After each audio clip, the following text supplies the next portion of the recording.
Assalamualaikum warahmatullahi wabarakatuh. Selamat pagi, selamat siang, selamat sore, dan selamat malam dimanapun Anda berada. Pada kesempatan kali ini, mari kita bahas kembali tentang fitur-fitur finansial yang ada di Shopee, yaitu Shopee Pinjam dan Shopee PayLater. Dalam posisi ini saya bermaksud untuk berbagi pengalaman saja. Apakah nantinya kalau kita telat bayar, bahkan sampai galbay, apakah kita akan didatangi debt collector atau seperti dikejar-kejar hutang ya? Coba menghindar dari kenyataan, mikirin hidup yang gak karuan. Di sini saya hanya berbagi pengalaman saja. Mungkin kalau posisi kita sama, kalau lagi terdesak telah kita pinjam ke sana ke sini nggak dapat dan akhirnya kita mengajukan ke pinjol ya, pinjaman online. Walaupun di sini resmi dan golong masuk ke OJK ya, tapi tetap saja bunganya sangat tinggi dan kalau kita perekonomiannya kurang mapan ya mungkin bisa jadi kesulitan tersendiri. Resiko telat bayar apalagi sampai galbay, apakah kita akan didatangi debt kolektornya? Oke, di sini mungkin saya hendak berbagi pengalaman karena saat ini alhamdulillah saya masih bisa membayar cicilan atau angsuran ya, walaupun sempat morat-marit juga. Di lingkungan saya di sini tidak hanya saya sendiri yang mengambil atau dengan memakai cara ini pinjaman online ketika butuh, baik itu SPayLater maupun Spinjam. Ada beberapa pengalaman teman bahkan saudara yang istilahnya ketika telat bayar, bahkan saya sendiri pun hampir mengalami ya. Kalau kita telat bayar, misalnya sebelum jatuh tempo biasanya SPayLater itu tanggal 11 dan Spinjam itu tanggal 5 ya. Tanggal 1 setiap bulannya. Dan jatuh temponya tanggal 5 ya. Batas terakhir pembayaran cicilan dan SPayLater itu tanggal 11 setiap bulannya.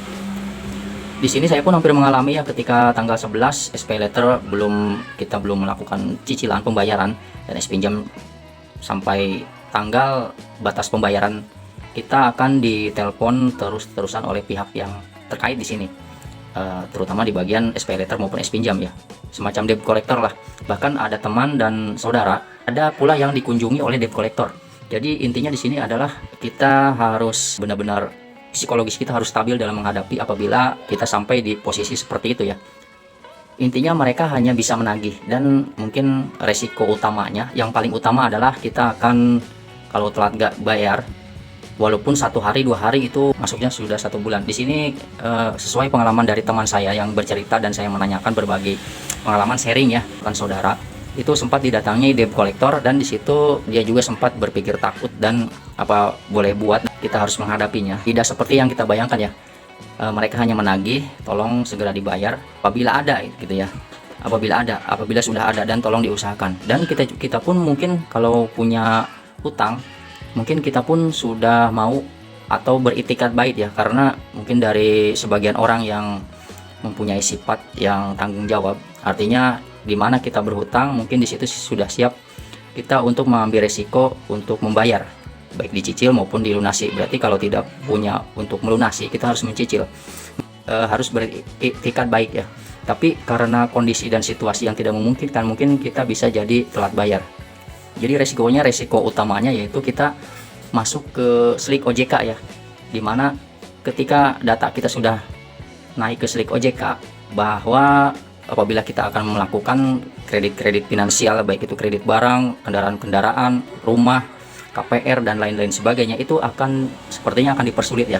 Dan ini pun terjadi ke teman saya ketika karena pernah galbay dan telat bayar. Banyak sekali data-data yang telat bayar itu datanya online ya, diketahui oleh semua jenis finansial yang lain. Itu misalnya kredit permotoran, ketika teman saya itu mau kredit motor datanya ada gitu, jadi dipersulit seperti itu saja. Yang resiko yang paling utama itu data kita akan naik ke slik OJK, masuk ke kredit bermasalah seperti itulah. Jadi apakah kita akan didatangi debt collector? Ya bisa saja didatangi karena masing-masing daerah bisa saja berbeda-beda. Adapun saudara saya yang galbay itu tidak didatangi, hanya ditelepon terus-terusan selama misalnya 1 bulan. Ketika tidak diangkat, debt collector tersebut akan menelpon ke nomor darurat yang kita daftarkan, baik itu ke Spinjam maupun ke SPayLater. Ya, di sini saya SPayLater juga punya, Spinjam juga punya. Jadi walaupun sedikit morat-marit, saya hanya sebatas dihubungi lewat via telepon dan via WhatsApp, seperti itu saja ya. Kita kalau ditelepon ya kita angkat saja sekali dan kita pastikan dan kita berbicara di situ bahwa kita punya ikhtiar baik untuk membayar karena keadaan yang tidak memungkinkan, jadi kita tidak bisa membayarnya secara tepat waktu seperti itu. Dan usahakan untuk tidak melewati batas pembayaran, batas akhir pembayaran ya.